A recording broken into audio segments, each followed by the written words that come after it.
पंचदशी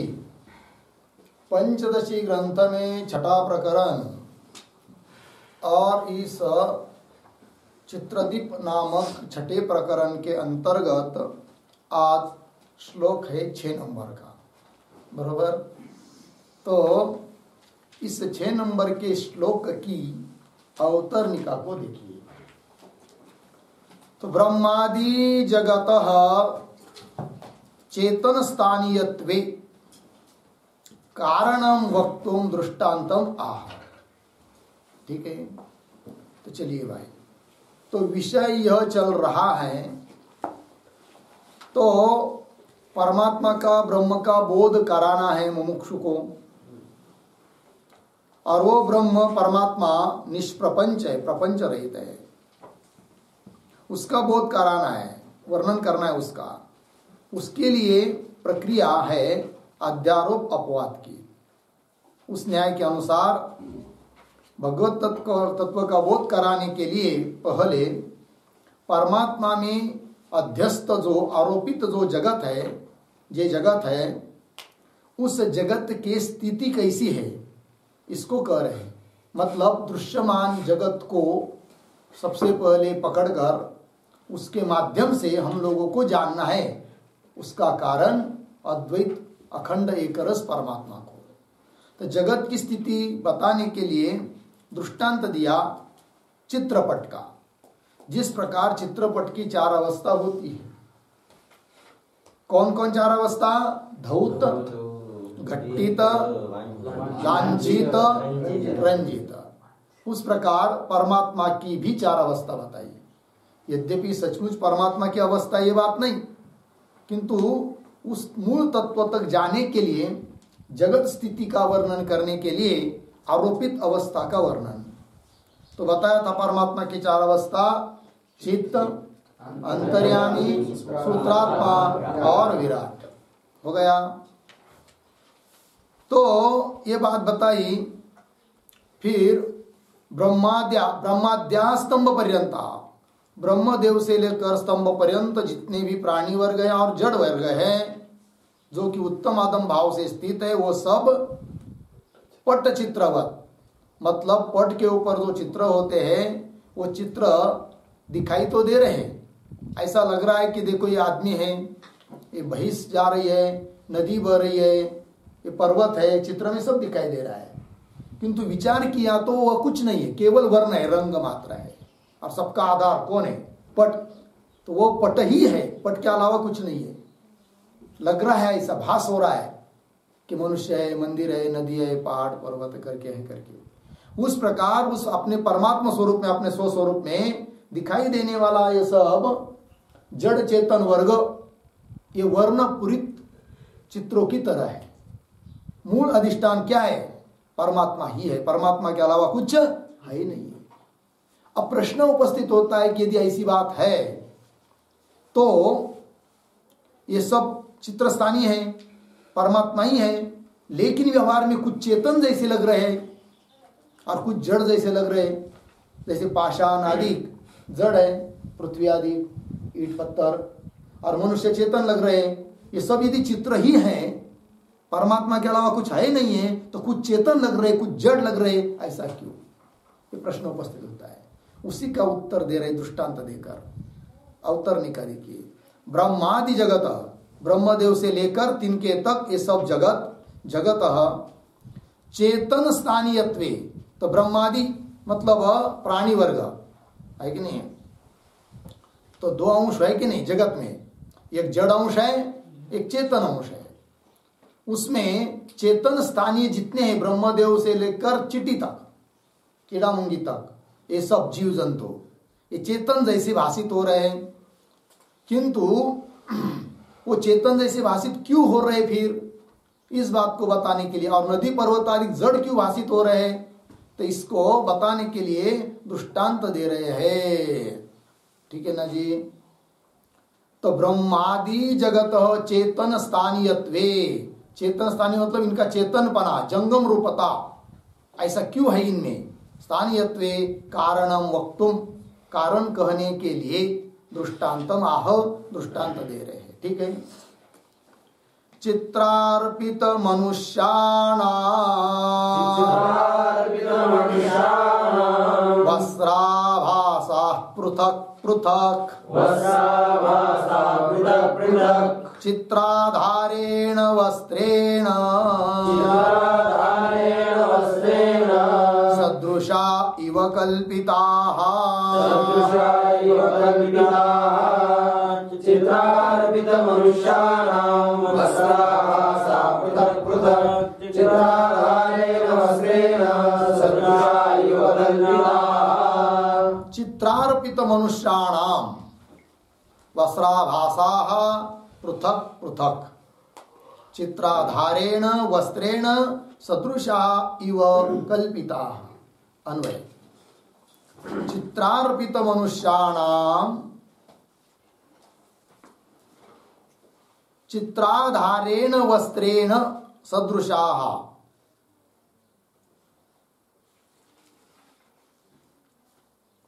पृथक् पृथक् वस्त्राभासाः इव कल्पिताः। पृथक् पृथक् वस्त्राभासाः इव कल्पिता किंवा कल्पिता इव। अर्थ देखिए, चित्रार्पित मनुष्याणाम, चित्र में दिखाई देने वाले जो मनुष्य है उसको कहते हैं चित्रार्पित मनुष्य, है कि नहीं। अब ध्यान दीजिए, समझ लीजिए चित्रपट है कि नहीं। इसमें बहुत सारे चित्र है। क्या क्या है, कुछ भी मोर है, इसमें मोर है, चापा है, फूल है, पानी है कि नहीं, अलग अलग पेड़ है। कोई मनुष्य भी तो होगा, नहीं है, मोर है, ठीक है ना, जीव है ना, आकाश है। समझ लीजिए कोई मनुष्य भी है और थोड़ा जोड़ लेंगे, है कि नहीं। तब चित्रार्पित जो मनुष्यों के चित्र है उनके ऊपर वस्त्रों का भी रेखाटन होता है कि नहीं। लेकिन वो वस्त्र है क्या, नहीं है, वस्त्राभास है। वस्त्र की तरह दिखाई देते हैं, वस्त्र नहीं। जैसे मनुष्य को शर्ट पहना दिया, टोप पहना दिया, है कि नहीं, कोई कटी वस्त्र पहना दिया तो लग रहा है क्या इसको कटी वस्त्र है, इसको पैंट है, इसको ये है, इसको ये स्त्री को साड़ी है। ऐसा अलग अलग वस्त्राभास लग रहा है कि नहीं। जैसे जैसे चित्र होगा वैसा वैसा। कोई राजा होगा या राम का चित्र होगा तो उनके हाथ में धनुष्य दिखाई देगा, है कि नहीं, अलग अलग लग रहा है। यद्यपि वो मनुष्यों के जो चित्र है उसमें भले वस्त्र दिखाई दे रहे हैं किंतु वस्त्र है क्या, वस्त्राभास है, वस्त्राभास है, कल्पित है। किंतु एक बात बताइए कि पहाड़ भी दिखाई दे रहा है, पहाड़ को क्यों वस्त्र नहीं निकाला। कोई नदी बह रही है या कोई मंदिर है या कोई पत्थर है, उसको क्यों नहीं वस्त्र निकाला। उसको वस्त्र होता है क्या, नहीं। किसको होता है फिर, मनुष्य को होता है। और वो भी कैसा, जैसा जैसा मनुष्य का होगा वैसा वैसा उसको वस्त्र का वो आकार दिया हुआ रहता है, वस्त्राभास उसको कहते हैं, ठीक है ना। तो जिस प्रकार वस्तुतः न वहां पर पत्थर है, न ईंट है, न मंदिर है, न नदी है, न मनुष्य है, तो भी कुछ चित्रों में वस्त्र निकाले हैं और कुछ चित्रों में मनुष्य, कुछ चित्रों में वस्त्र निकाले नहीं है। और जो वस्त्र दिखाई निकाले हैं वो भी वस्त्राभास ही है। किंतु जैसे कुछ में वस्त्राभास है कुछ में नहीं है, उस प्रकार इस परमात्मा रूप पट में, इस सब जगत रूप चित्र में किसी किसी कुछ में चिदाभास है कुछ में नहीं है। जैसे वहां पर किसी को वस्त्र है किसी को नहीं है, किंतु वो वस्त्र नहीं, वस्त्राभास है। उस प्रकार यहाँ पर चेतन करके अलग अलग जीव लग रहे हैं किंतु वो सब भास मात्र है। मूल चैतन्य अधिष्ठान एक ही है। वही देखिए, चित्रार्पित मनुष्याणाम, चित्राधारेण मतलब जैसा चित्र होगा वैसा। मनुष्य का होगा तो मनुष्य का वेश पहनाएंगे, पहना हुआ रहता है। स्त्री का होगा तो उसके अनुसार। चित्राधारेण वस्त्रेण सदृशाः पृथक पृथक वस्त्राभासाः कल्पिता इव कल्पिताः। अलग अलग वस्त्राभास की कल्पना की रहती है। दृष्टांत बताया, दाष्टांत भी बताएंगे आगे के श्लोक में। अवतर टीका की, चित्रेति यथा चित्रे लिखितानां मनुष्यादि शरीराणाम एव नाना वर्णोपेताः वस्त्र विशेषा लिख्यन्ते। मिला कि यथा जिस प्रकार चित्र में लिखे हुए जो मनुष्य आदि शरीर निकाले हुए शरीर है, उनको ही नाना अलग अलग प्रकार के अलग अलग वर्ण से युक्त नाना वर्णोपेता वस्त्र विशेषा अलग अलग प्रकार के वस्त्र लिख्यन्ते। ते च शीतादि अनिवारकत्वात् वस्त्राभासा एव। किंतु सचमुच वो वस्त्र नहीं होते। क्या है वो? वस्त्राभास। क्यों? कि वस्त्र का लक्षण होता है क्या? शीत निवारकत्वम वस्त्रत्वम। जो ठंडी से बचावे उसको कहते क्या? वस्त्र। अब उस चित्र में जो मनुष्य आदिक है उनमें जो वस्त्र दिखाई दे रहे हैं उनके शरीर पर, वो सचमुच ठंडी से बचाव करेंगे क्या? नहीं करेंगे। अतः वो वस्त्र नहीं है। क्या है फिर? वस्त्राभास। लग गया? ये तो दृष्टांत हुआ भाई। हो गया इतना?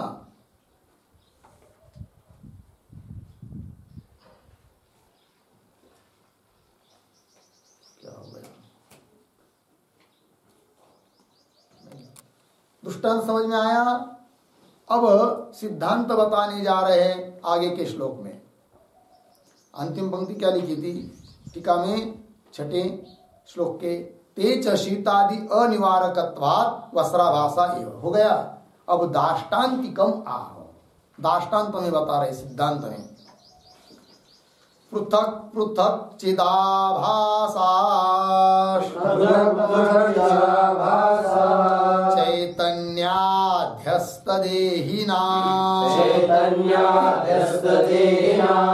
कल्प्यन्ते जीवनामानो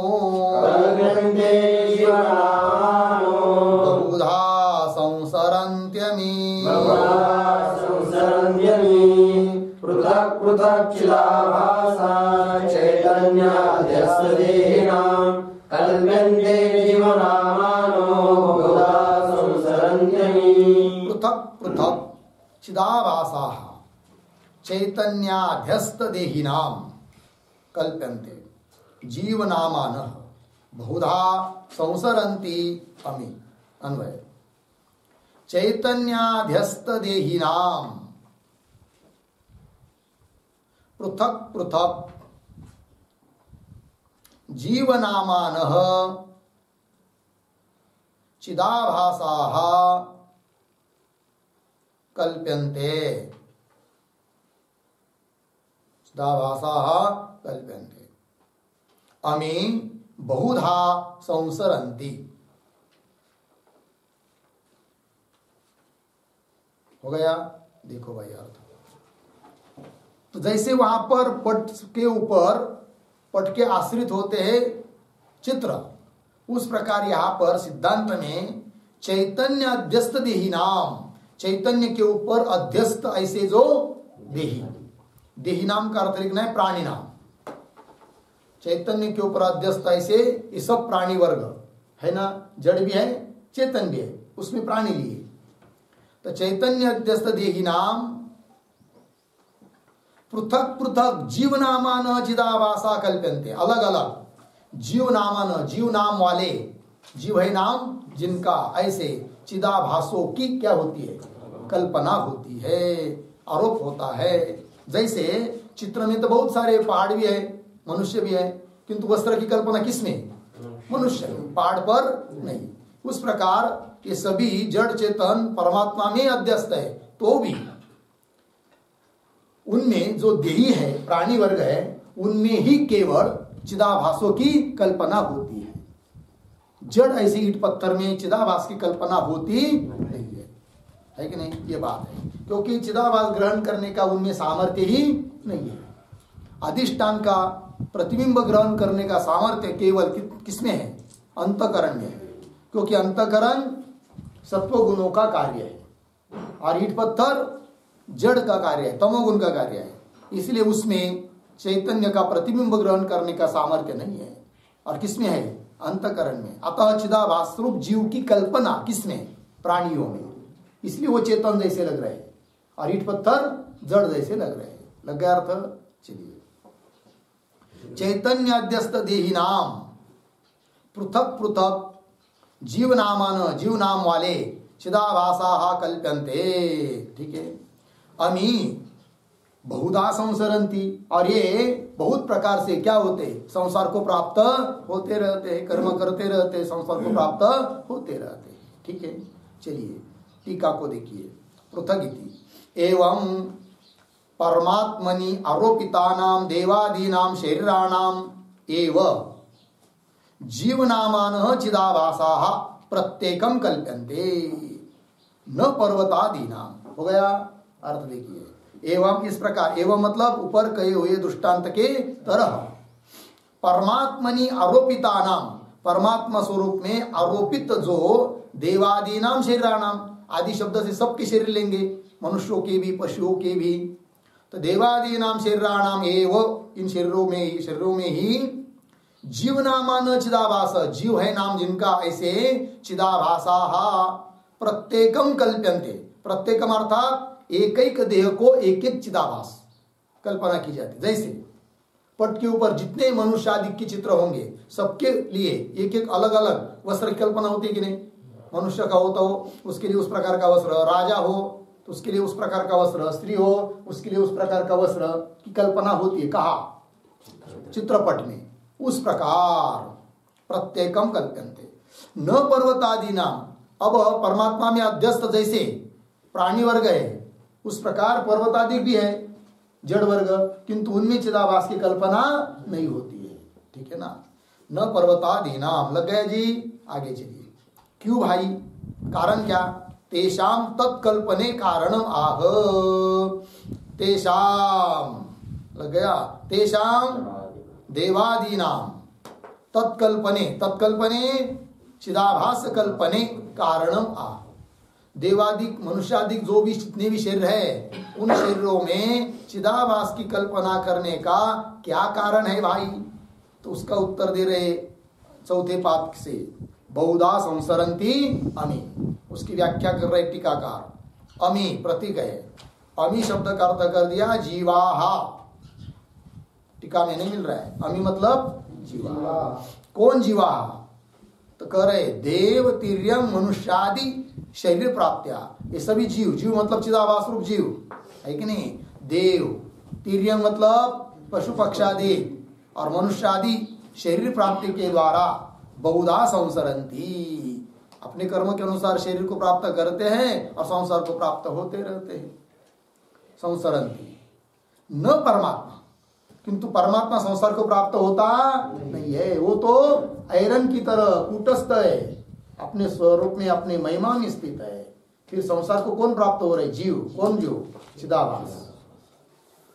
न परमात्मा। क्यों? तस्य निर्विकारित्वात् इति अभिप्राय। तस्य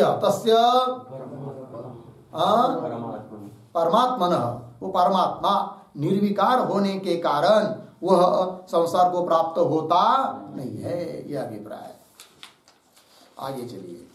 अब 8वें श्लोक की अवतरणिका को देखिए। ननु सर्वे वादिनः वैदिकाः लौकिकाः च आत्मन एव संसार इति वदन्ति, तत्र किं कारणम् इति आशंक्य अज्ञानमेव कारणम् इति सदृष्टान्तम आह। ठीक।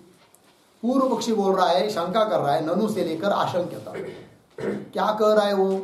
उसका तात्पर्य यह है कि अभी अभी ऊपर के श्लोक में तुमने क्या कहा कि अमी मतलब जीवा अर्थात चिदाभास, वो संसार को प्राप्त होते हैं। आत्मा अर्थात परमात्मा, वो संसार को प्राप्त होता नहीं है। इस पर शंका कर रहा है पूर्व पक्षी।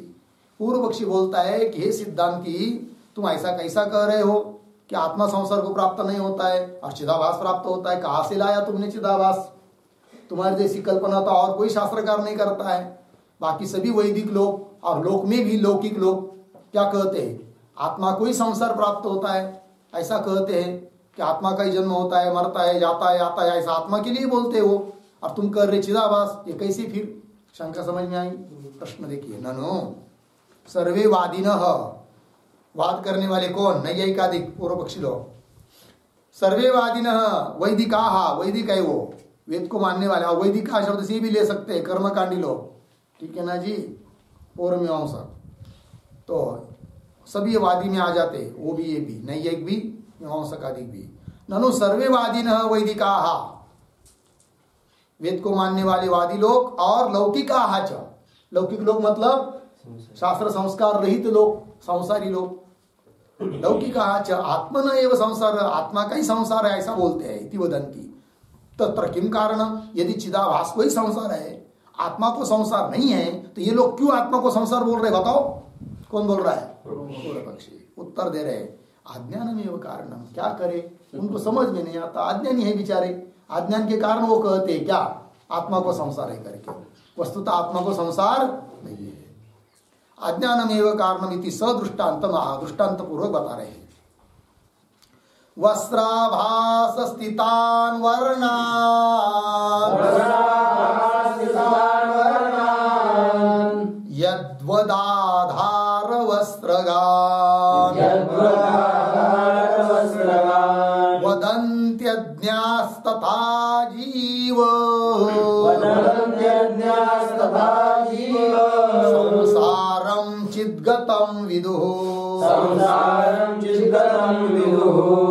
वस्त्राभास स्थितान वर्णान यद्वदाधार वस्त्रगान वदन्त्यज्ञास्तथा जीव संसारं चिद्गतं विदुः। वस्त्राभास स्थितान वर्णान यद्वत् आधार वस्त्रगान वदन्ति अज्ञा तथा जीव संसारम चिद्गतम विदुः। अन्वय देखिए, पहली पंक्ति सरल है।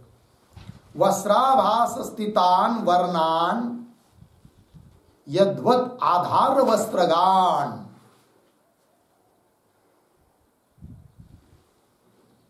नीचे वदन्ति तथा अज्ञाः जीव संसारम चिद्गतम विदुः।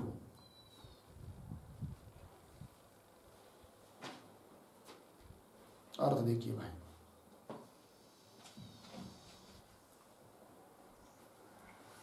दृष्टांत दिया है। वस्त्राभास स्थितान वर्णान, चित्रपट का दृष्टांत ध्यान दीजिए।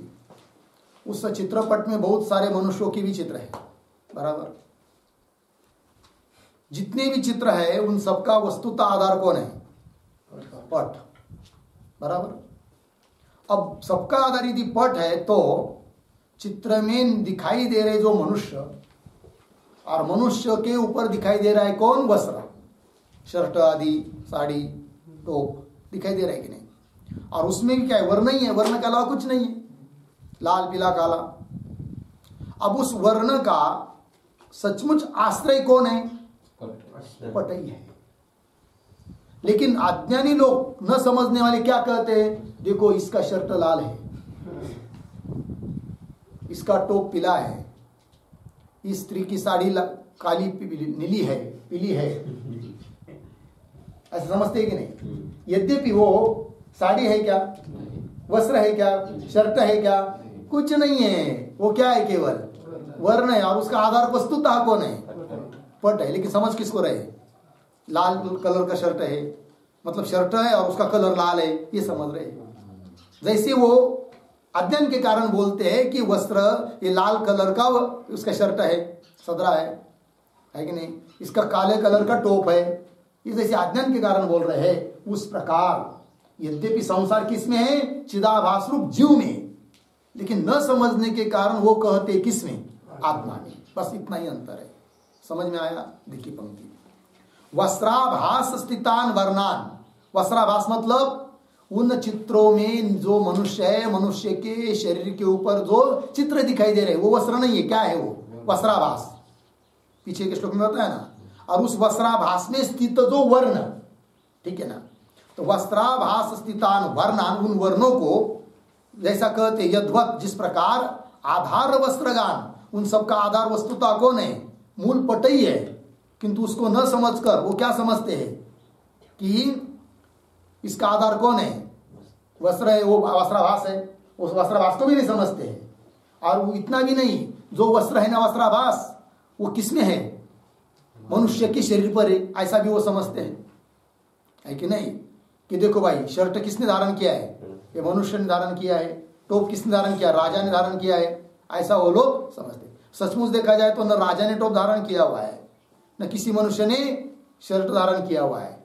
वो भी कल्पित है, राजा कल्पित है, टोप भी कल्पित है, शर्ट भी कल्पित है, मनुष्य भी कल्पित है, और सबका आधार कौन है? पट ही है।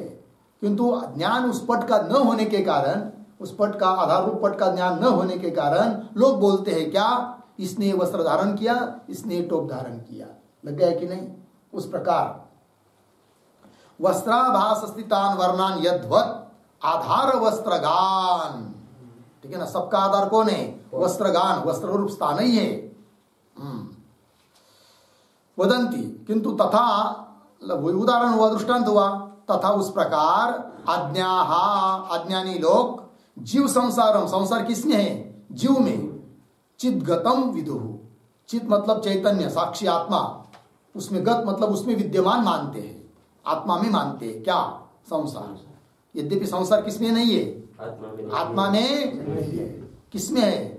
चिदाभास में। समझ किसके रहे? आत्मा में कर रहे हैं। लगा है कि नहीं? उस प्रकार जैसे सभी वस्त्र, सभी चित्र पट में ही है, लेकिन वो न समझने के कारण वो कहते हैं स्टोप का आधार राजा है करके, अज्ञान के कारण। उस प्रकार हो गया। चलिए अब आगे के श्लोक के उत्तर निकाल। गिरी नद्यादीनां तु चिदाभास कल्पना भावम दृष्टांत पुरस्सरम आह। ठीक, तो चित्रपट में गिरी मतलब पहाड़, नदी, पर्वत इत्यादि को चिदाभास की कल्पना इत्यादि का में वस्त्र है क्या? नहीं है। उस प्रकार परमात्मा में अध्यस्त इस जगत में जो भी नदी, पर्वत, पहाड़ है, उनमें चिदाभास की कल्पना नहीं है। क्यों नहीं है? इस बात को दृष्टांत देकर समझा रहे ग्रंथकार। गिरी नद्यादि नाम चिदाभास कल्पना भाव, चिदाभास की कल्पना का अभाव दृष्टांत पुरस्सरम, दृष्टांत पूर्वक कह रहे हैं। चित्रस्त पर्वतादीना वस्त्राभासो न लिख्यते सृष्टिस्तमृतिकादीना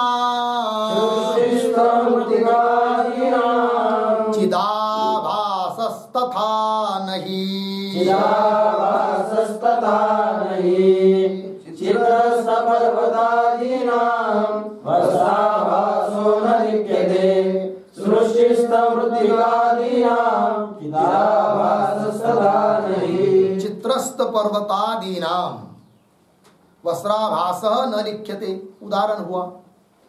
अन्वय, पहली पंक्ति सरल है। चित्रस्त पर्वतादीनाम वस्त्राभास न लिख्यते, नीचे तथा सृष्टिस्त मृतिकादीनाम चिदाभास नहीं। अर्थ, जिस प्रकार चित्रस्थ, चित्र में विद्यमान पर्वतादिक उनको जिस प्रकार वस्त्राभास नहीं है कि नहीं? वस्त्र निकालते हैं क्या चित्र का? पर्वत को ऐसा कई चित्र देखा आपने? पर्वत निकाला और उसको शर्ट पहना दिया, नहीं होता है। चित्राभास वस्त्राभास न लिख्यते।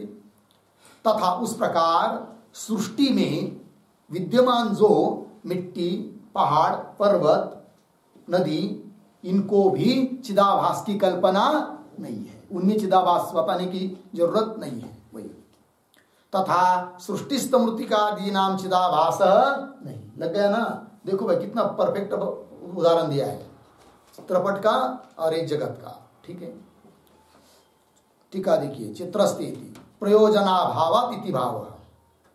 प्रयोजनाभाव मतलब मृतिका इत्यादि जो जड़ पदार्थ है उनमें चिदाभास की कल्पना करने का कोई प्रयोजन नहीं है।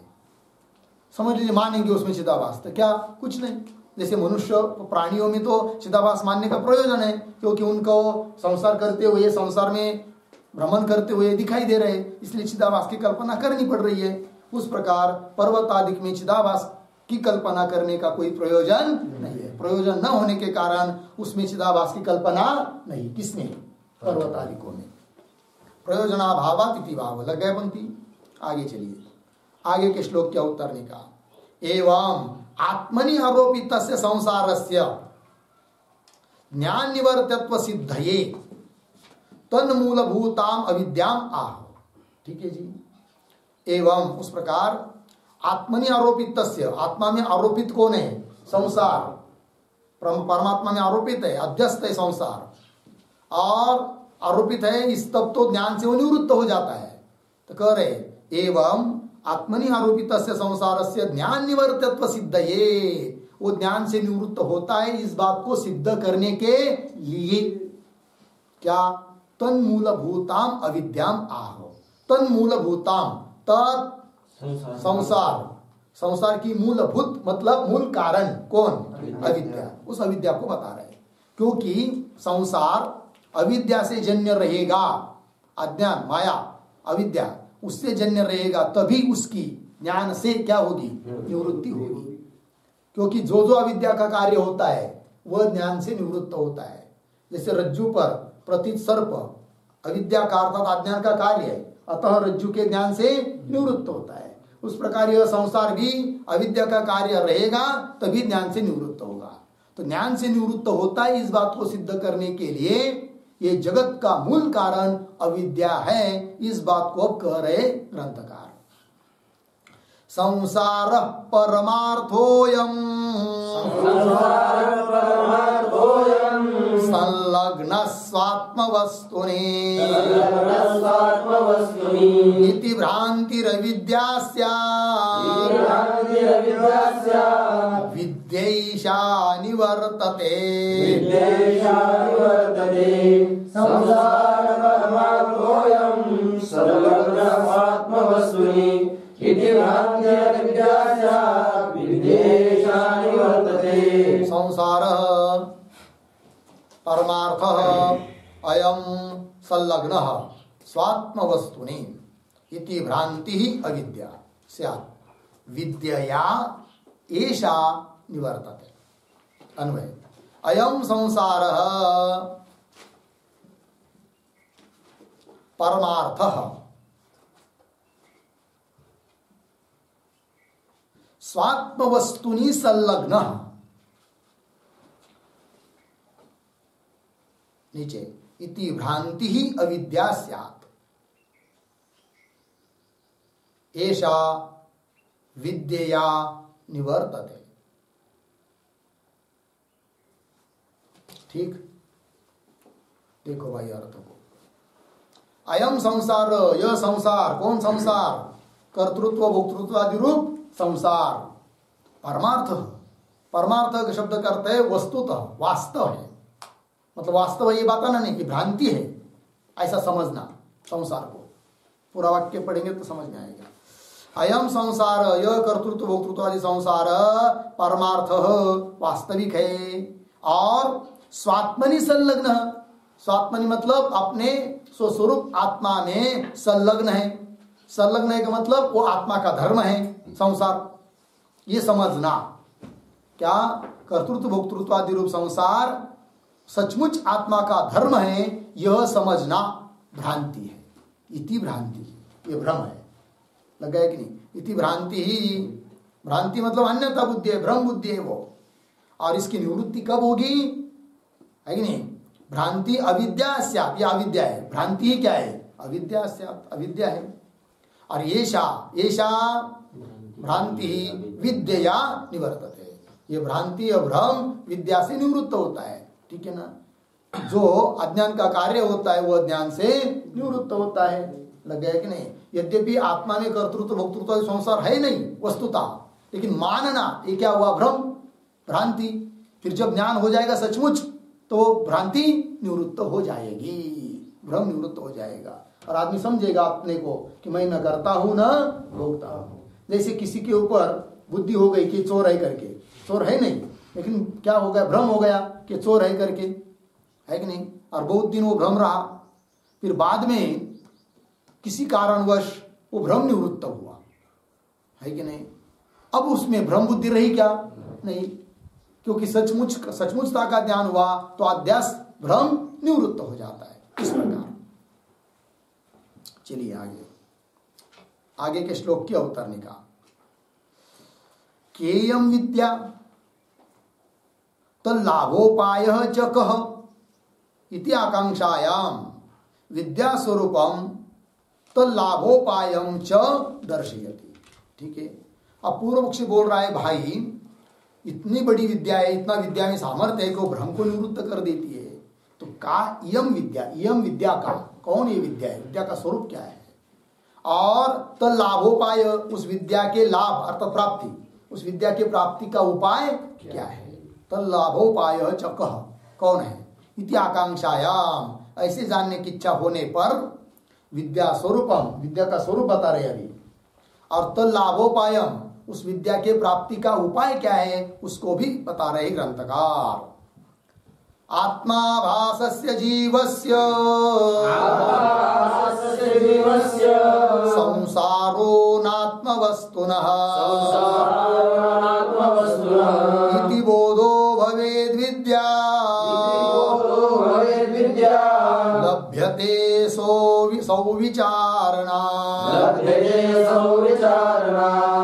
आत्माभासस्य जीवस्य संसारो नात्मवस्तुनः इति बोधो भवेद् विद्या लभ्यते सौविचारणात्। आत्माभासस्य जीवस्य संसारः न आत्मवस्तुनः इति बोधः भवेत् विद्या लभ्यते असौ विचारणात्। अन्वय आत्माभासस्य जीवस्य संसारः आत्मवस्तुनः न इति बोधः विद्या भवेत् असौ विचारणात् लभ्यते। अर्थ देखिए भाई, बोल रहे हैं कि आत्माभासस्य जीवस्य संसार, आत्माभास आभास चिदाभास, उस चिदाभास रूप जो जीव उसका ही संसार है। आत्मवस्तु न, आत्मा का संसार नहीं है। सचमुच देखा जाए तो चिदाभास का भी संसार नहीं है। कर्तृत्व भोक्तृत्व संसार, कर्तापना भोक्तापना किसका है, फिर बुद्धि का है, बुद्धि का धर्म है, उपाधि का धर्म है। किंतु उस बुद्धि रूप उपाधि में चैतन्य का आभास है, चिदाभास, इसीलिए चिदाभास में दिखाई दे रहा है धर्म। दोष दर्पण्य है, दिखाई दे रहा है चिदा प्रतिबिंब में, वस्तुतः प्रतिबिंब में भी नहीं है, किंतु बिंब में तो है ही नहीं है दोष। वही कह रहे, तो आत्माभास से जीव से संसार आत्मवस्तु न आत्मा का नहीं है। इति बोध, इस प्रकार का जो बोध उसी का नाम है विद्या, विद्या माने। और इस प्रकार की विद्या कैसे प्राप्त होगी, तो कह रहे असौ, असौ शब्द करते विद्या विचारणात् लभ्यते, विचार करेंगे विवेक करेंगे तब वो प्राप्त होती है विद्या। मतलब जानेंगे खोजेंगे कि तत् क्या है, त्वम क्या है, जीव क्या है, ईश्वर क्या है, जगत क्या है, मैं सचमुच कौन हूं, संसार किसका धर्म है, आत्मा का क्यों नहीं हो सकता है। शास्त्र के माध्यम से इन सभी बातों का चिंतन करेंगे तब पता चलेगा कि चिदाभास का संसार है, मेरा नहीं। और यही बोध है। फिर हो गया जी। चलिए टीका, आत्माभासस्य थी, आत्माभासस्य ये प्रतीक आया था कि नहीं, उसका अर्थ कर दिया चिदाभासस्य इत्यर्थ। आत्माभासस्य का अर्थ कर दिया चिदाभासस्य। चलिए आगे, आगे के श्लोक की अवतरणी का, विचारात् लभ्यते विद्या इति उक्तम, कस्य विचारात् लभ्यते विद्या इति आशंक्य आह। पूर्व पक्षी बोल रहा है कि अभी अभी तुमने ऊपर कहा कि विचार से प्राप्त होती है कौन, विद्या। विचारात् लभ्यते विद्या, विद्या विचारात् लभ्यते इति उक्तम, ये कहा तुमने, ठीक है कोई बात नहीं, किंतु कस्य विचारात् लभ्यते, किसका विचार करने पर विद्या प्राप्त होगी, तब उत्तर दे रहे। ठीक है ना, श्लोक के माध्यम से, सदा विचारये तस्मात् जगज्जीव परात्मनः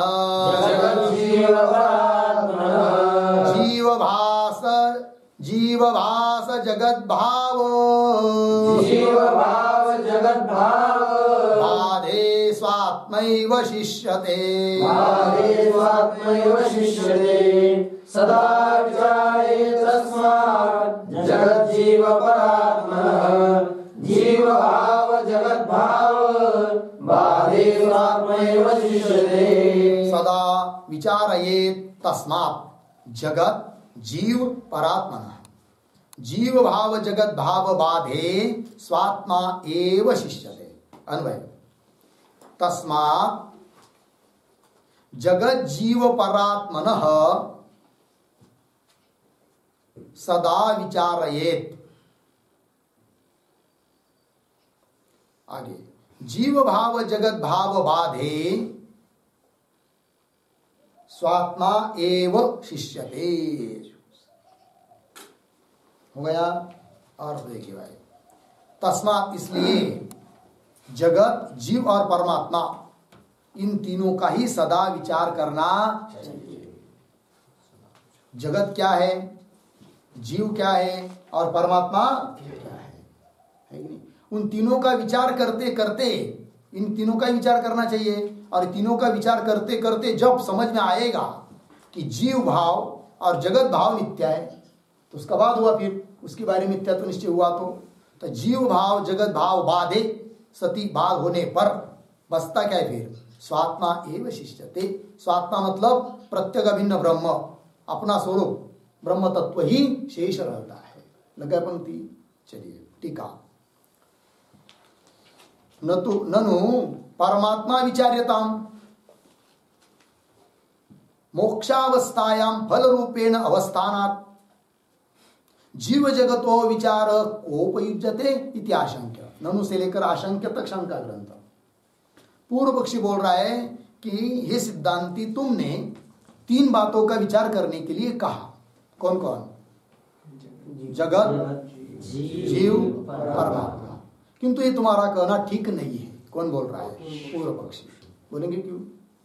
कि विचार केवल परमात्मा का ही करना चाहिए, इतना बोलो। क्योंकि मोक्ष प्राप्त होने पर भी उस परमात्मा रूप में स्थिति रहती है, तो परमात्मा तो है वहां पर भी, उस रूप में स्थिति रहती है। किंतु जीव और जगत इनका तो बाद हो जाता है। फिर इसका जिसका बाद होने वाला है, जो मिथ्या है, उसका क्या विचार करना? इसलिए वो विचार करना चाहिए जगत का भी, जीव का भी। ये तुम्हारा कहना ठीक नहीं। कौन बोल रहा है? पूर्व पक्षी। पंक्ति देखिए। ननु परमात्मा विचार्यताम, अर्धविराम, परमात्मा का विचार करना चाहिए। क्यों? मोक्षावस्थायां फल रूपेण अवस्थानात्, हेतु दिया। मोक्षावस्था, मोक्षा दशा में, मोक्ष काल में फल रूप से वही स्थित रहता है। कौन? परमात्मा। अवस्थानात्, अपने रूप से। जीव जगत हो विचार क्व उपयुज्यते, और जीव और जगत का विचार यदि करते बैठेंगे तो उसका कहां पर उपयोग है? कहीं उपयोग नहीं। क्यों करना उसका विचार? कौन बोल रहा है? उपयुज्यते इति आशंक्य, ऐसी शंका करके उत्तर दे रहे हैं। तयोः अपवादेन परमात्मा अवशेषणे उपयुज्यते इत्याह। जीव भाव इत्यादि पंक्ति के द्वारा, मतलब श्लोक के उत्तरार्ध से इस शंका का उत्तर दिया है कि नहीं? क्या उत्तर दिया? तयोः अपवादेन, तयोः जीव जगतो, जीव और जगत इनका अपवाद होने पर, अपवाद होना मतलब इनका बाद होने पर, अपवादेन निराश होने पर, बाद होने पर, इनके बारे में मिथ्यात्व निश्चय होने पर, जीव और जगत के बारे में। तयो अपवादेन परमात्मा अवशेषणे, शेष क्या अवस्था है? परमात्मा। इसके लिए परमात्मा को अवशिष्ट रखने के लिए उपयोग है, क्योंकि उसका बाद नहीं होगा तो केवल परमात्मा थोड़ी अवशिष्ट रहेगा, है कि नहीं? इसलिए उसका भी त्याग के लिए उनका विचार करना आवश्यक है। किनका? जीव और जगत का। ठीक है। तयो अपवादेन परमात्मा शेषणे उनमें उपयुज्यते इत्याह जीव भावेति। लगा पंक्ति।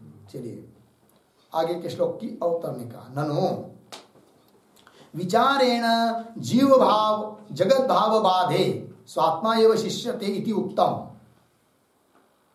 विचारेण जीव जगतो बाधे तत् अप्रतीत्या व्यवहार लोप प्रसज्जेत इति आशंक्य। बाध शब्दस्य विवक्षितम अर्थम विपक्षे दंडम च आह। बहुत बढ़िया शंका है भाई, ध्यान दीजिए। पूर्व पक्षी कह रहा है कि ननु विचारेण, विचार करने से बाध हो जाएगा किसका? जीव भाव का, जगत भाव का, क्योंकि आपने ऊपर का अभी। तो विचारेण, विचार के द्वारा जीव भाव जगत भाव बाधे, इनका बाध होने पर स्वात्मा एवं शिष्यते, आत्मा ही शेष रहता है, इति उत्तम, अभी अभी आपने ऊपर कहा है कि नहीं। किंतु अब शंका कर रहे, देखिए उत्तम अर्धविराम, तो विचारेण जीव जगतो बाधे, विचार के द्वारा जीव और जगत का बाध होने पर तत् अप्रतीत्या, तत् जीव जगत इनकी क्या होगी, अप्रतीति होगी। क्योंकि अभी आपने ही कहा बाध होगा, तो बाध होगा मतलब अप्रतीति होगी, प्रतीति नहीं आएगी, है कि नहीं। तो अप्रतीत्या, प्रतीति न होने के कारण व्यवहार लोप प्रसज्जेत, तो व्यवहार का क्या हो जाएगा, लोप हो जाएगा, व्यवहार ही नहीं चलेगा, है कि नहीं। समझ लीजिए किसी यज्ञ तत्व को ब्रह्म ज्ञान हुआ, और ब्रह्म ज्ञान हुआ मतलब जीव और जगत का बाध हुआ, बाध हुआ मतलब प्रतीति नहीं आएगी, और प्रतीति नहीं आएगी तो व्यवहार ठप हो जाएगा उसका, वो खा नहीं पाएगा, पी नहीं पाएगा, बैठ नहीं पाएगा, उठ नहीं पाएगा, कुछ नहीं हो पाएगा उसका, व्यवहार का क्या होगा, लोप होगा, या आपत्ति आएगी। कौन बोल रहा है, पूर्व पक्षी। कब या आपत्ति, कब व्यवहार लोप की आपत्ति कब आएगी, जब जीव जगत का बाध होगा। किससे किससे किससे बाध होगा, विचार से बाध होगा, मतलब अप्रतीति होगी, पूर्व पक्षी के अनुसार बोलना है अभी। बाध होगा मतलब अप्रतीति होगी, दिखेगा ही नहीं, कौन, जगत और जीव, अप्रतीति होगी, दिखेगा ही नहीं, नहीं दिखेगा तो क्या होगा, व्यवहार लोप हो जाएगा, व्यवहार लोप होगा तो जीवन मुक्ति भी सिद्धि नहीं हो पाएगी। कौन बोल रहा है, पूर्व पक्षी। आशंका, ऐसी शंका किया उसने, उत्तर दे रहे, बाध शब्द से विवक्षितम अर्थम विपक्षे दंडम चाह। सिद्धांति कह, अरे भाई तुमको ऐसी शंका तब उत्पन्न हुई कब तुमको बाध शब्द का अर्थ ही समझ में नहीं आया।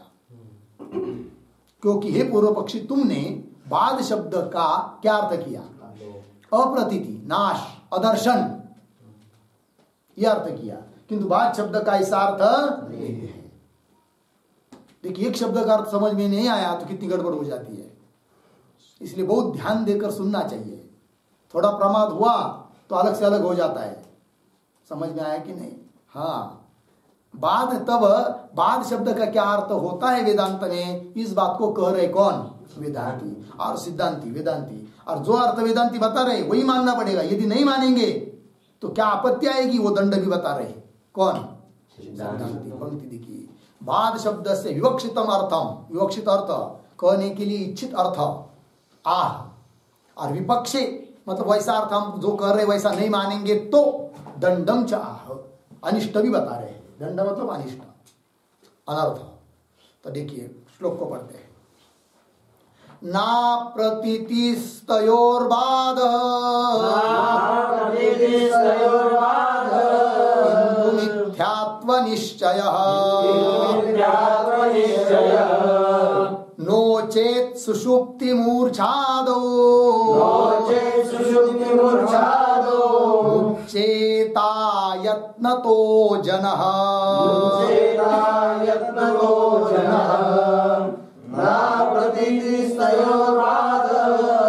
किन्तु मिथ्यात्व निश्चयः नो चेत् सुषुप्ति मूर्छादो मुच्चेता यत्नतो जनः।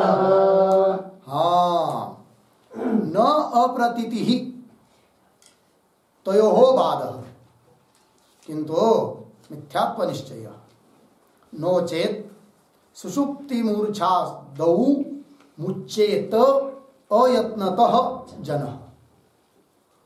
अन्वय, अप्रतीति ही तयोः बाधः न,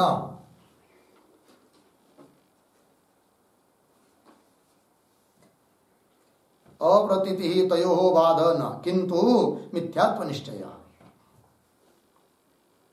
नो चेत सुषुप्ति मूर्छादौ जनः अयत्नतः मुच्चेत।